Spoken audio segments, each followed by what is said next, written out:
There are a lot of myths out there about writing. You might believe some of them without even realizing it. But if those myths go unchallenged, they can cause frustration, disappointment, and slower progress in your writing journey. I've been a writer for over a decade. I've written 8 novels and dozens of short stories, novellas, and screenplays. And I've bought into several myths about writing at one time or another. Now, with hindsight, I can see how some of those beliefs were holding me back. Where did these myths come from? Some are simple misunderstandings held by people who aren't writers. Some have actually been spread by writers themselves, often unwittingly. A hasty generalization might be taken as authoritative truth. There are as many ways of writing as there are writers. And while there's a lot we can learn from famous authors and common writing advice, not everything you hear about writing is universally true. And some things you hear just aren't true at all. So here are 10 of the biggest myths about writing, debunked. Myth number 1, originality is king.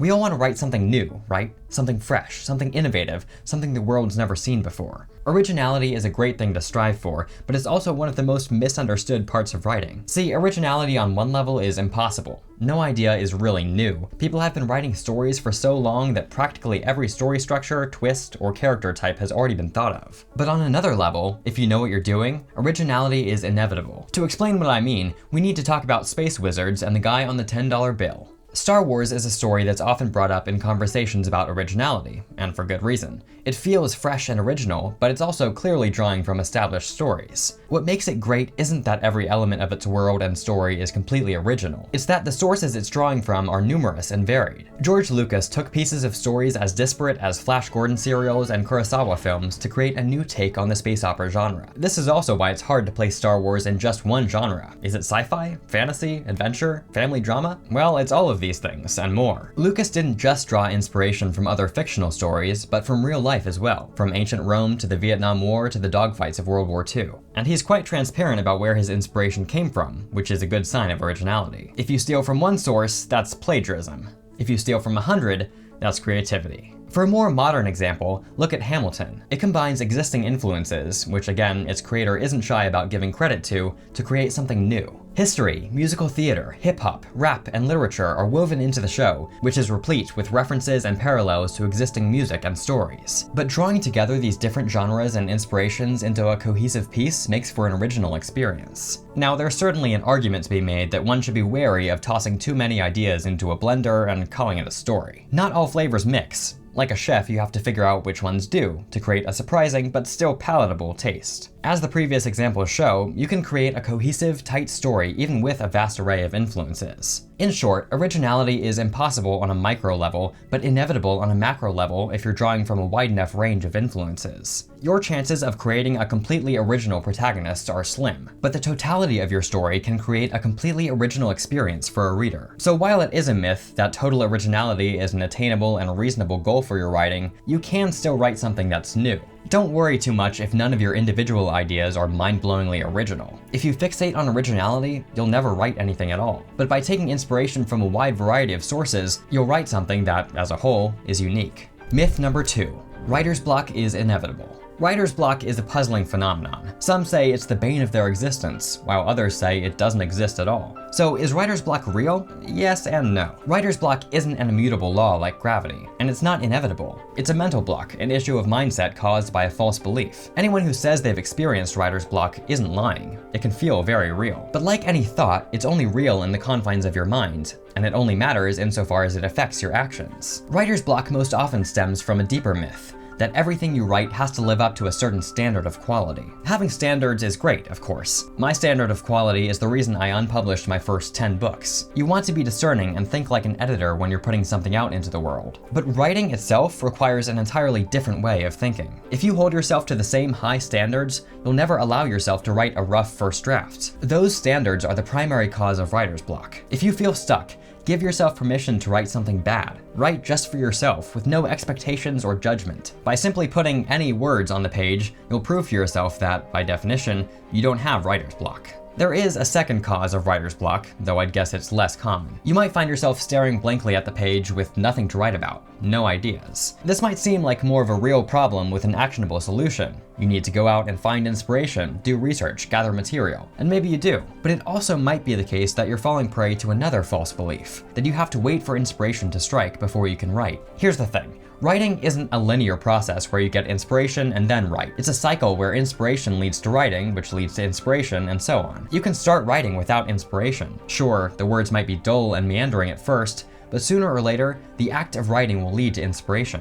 Creativity is a flywheel. Once you get it started, it naturally generates its own momentum. It's easy enough to say you shouldn't wait for inspiration to start writing, but what do you write about? I promise you, if you have lived for even a decade, you have enough material to work with for the next 5 decades. Especially with fiction, there's no limit to what you can dream up. Like I talked about earlier, all stories are remixes of existing ideas, and there are infinitely many combinations. Let your mind wander and connect dots in unlikely ways. If you think you have nothing to write about, you're not giving your imagination the room it needs. I don't know about you, but when I was a young kid, I never experienced writer's block. Because back then, I didn't have high standards of quality, and I didn't need to wait around for inspiration. It was everywhere. If you put yourself back in that headspace, you'll find that writer's block really isn't inevitable. In fact, it's entirely avoidable.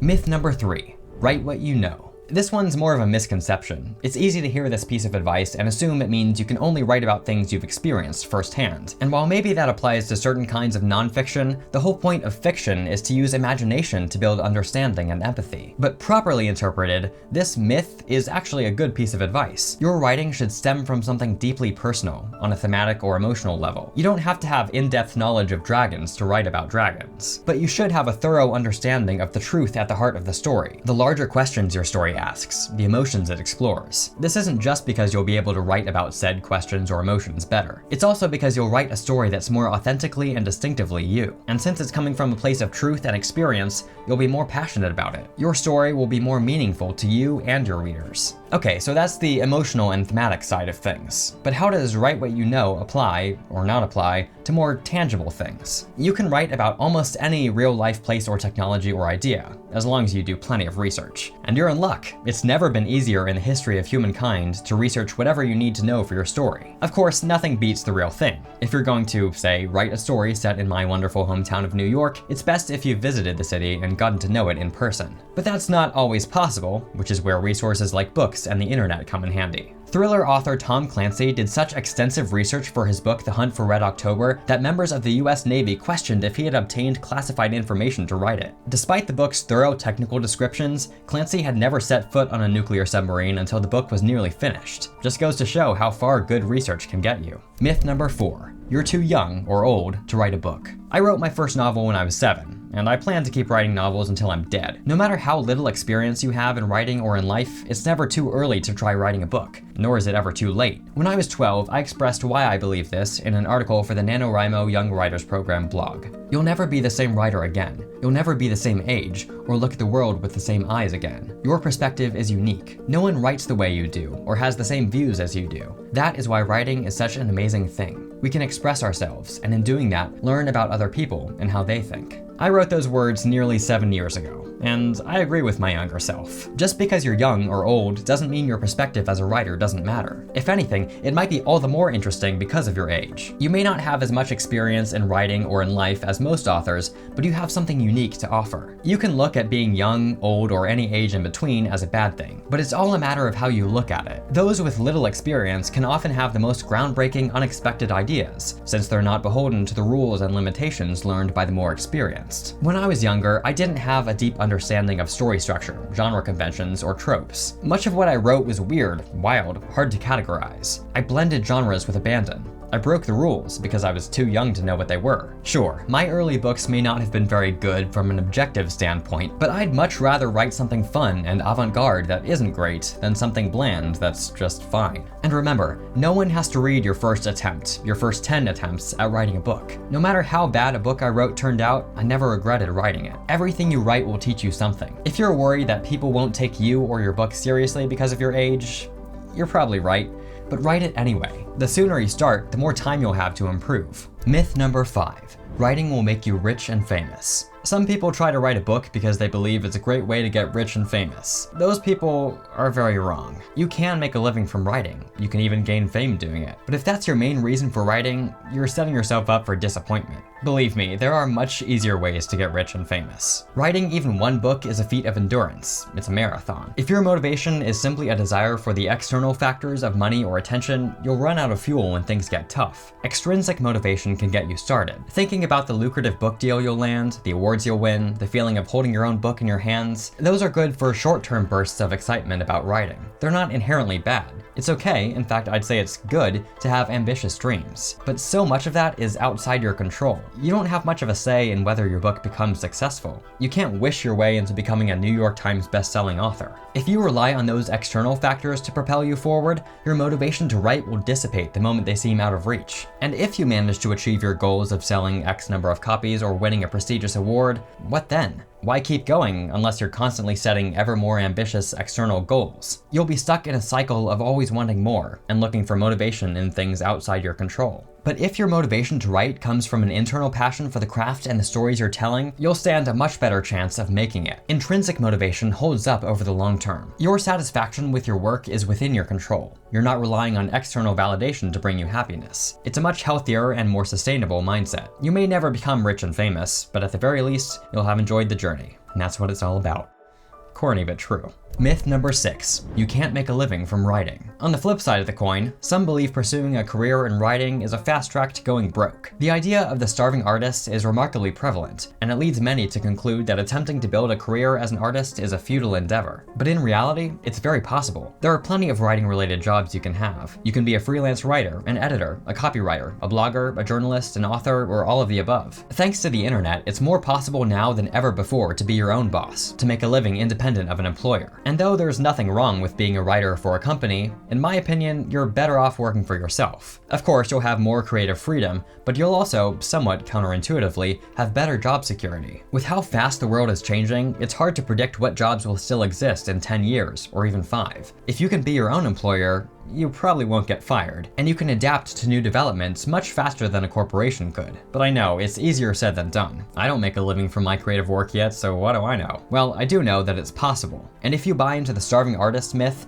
you'll never give yourself the chance you deserve to succeed. Keep in mind that, like writing a novel, building a career as a writer is a marathon. It can take a long time. There are innumerable examples of successful writers who worked for decades before making a living from their writing. Don't get discouraged if your first book isn't a bestseller. Give yourself time. Be strategic, think long term, and don't give up. Myth number 7. Publishing is expensive or inaccessible. While there are benefits to getting published traditionally, publishing yourself is an increasingly good option. Remember what I said about being your own boss? The internet has democratized the publishing world, which was at one time dominated by gatekeepers. Now, you don't have to wait for some big company to publish your work. You can do it yourself, and it can cost as little or as much as you want. I published my first 10 books for free using Amazon Kindle Direct Publishing. Of course, investing in hiring an editor or a cover designer can improve the finished product, but spending a lot of money isn't a necessity. Especially if you don't have ambitions of making a living as a writer, publishing doesn't have to be expensive and complicated. Submitting your work to literary magazines and publishing companies is often free. Personally, I've never submitted anything to a traditional publisher since I've never been interested in going that route. If you do get traditionally published, the publisher will cover the costs of producing the book. But it's worth noting that even the biggest publishing houses don't allocate much to marketing books from anyone but their most popular authors. So whichever route you go, you'll likely need to be your book's primary marketer. And given traditional publishers take a much larger cut of book sales, don't assume traditional publishing will be a wiser financial decision than self-publishing.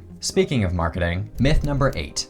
No artist is a marketer. Wouldn't it be great to write a book that becomes an instant bestseller without ever needing to market it? Yes, it would. A lot of writers have an aversion to marketing. Some even believe that no true artist is a marketer, but that's a myth. Artists like Pablo Picasso, Mark Twain, Andy Warhol, and Charles Dickens took the initiative in marketing their work, whether through interviews, public readings, book tours, or documenting and sharing their creative process. You may have written a masterpiece, but if you're not proactive in spreading the word, no one will ever know. Marketing gets a bad rap because there are so many examples of people doing it poorly. You shouldn't feel like a used car salesman when you're sharing your book with the world. Sometimes aversion to marketing can stem from insecurity about the value of your work. But if you've put your all into a book, if you think it's good, then it's worth sharing. No matter how niche your story is, someone out there would love to read it. But, they can't read it if they don't know it exists. You don't have to go door to door shouting at people to buy your book. Please don't. But you can find methods of marketing that suit you and that you even enjoy. You can make videos about your books, or sell them at in-person events, or share excerpts of your book online. It might take some trial and error, but find ways to market your work and yourself as an artist. After putting all that work into your book,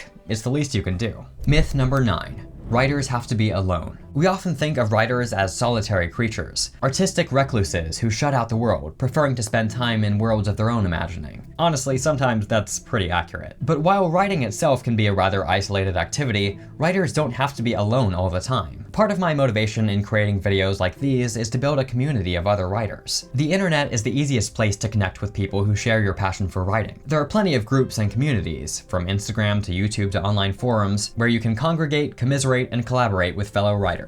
But there's also a lot of value in meeting people in person. I haven't met many other writers face to face yet, but I have been able to connect with quite a few fellow YouTube creators, musicians, photographers, and filmmakers. Don't worry too much about finding people who do exactly what you do. In fact, I think connecting with artists who work in different mediums is just as important as connecting with other writers. Talking to people in a variety of creative fields, and even people who don't do creative work at all, can lead to some really interesting conversations and new perspectives on art.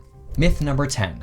Writing is always hard. The way some writers talk about writing, you'd think it's a form of self-imposed torture. There is nothing to writing. All you do is sit down at a typewriter and bleed. That's a famous quote, often attributed, probably incorrectly, to Hemingway, and I've always had an issue with it. Putting aside the fact that I usually don't sit to write, nor do I use a typewriter, why should writing be like bleeding? Granted, there is something about that sentiment that resonates. Writing can be emotionally vulnerable. It can feel like you're putting part of yourself on the page, and at times it can be difficult to get the words out, so it can be mentally taxing. But bleeding is painful and usually not healthy. Maybe it's just me, but shouldn't writing be enjoyable? I think it's a myth that writing is always hard, or that producing great art requires great pain. Writing about darker topics can be difficult, but ultimately, if you don't enjoy the process of writing, why are you a writer? Yes, writing can be raw and dark and challenging, but let's not forget that it can be fun too. In the pursuit of creating great art, don't lose the joy that creativity can bring. So those are 10 of the biggest myths about writing. I'm curious, have you ever believed any of these myths? Are there any you would add to this list? Let me know in the comments. Like this video if you feel so inclined, and subscribe for more videos on writing and publishing. You can support my work on Patreon, where you'll get a look behind the scenes, early access to videos, and more. Thanks for watching.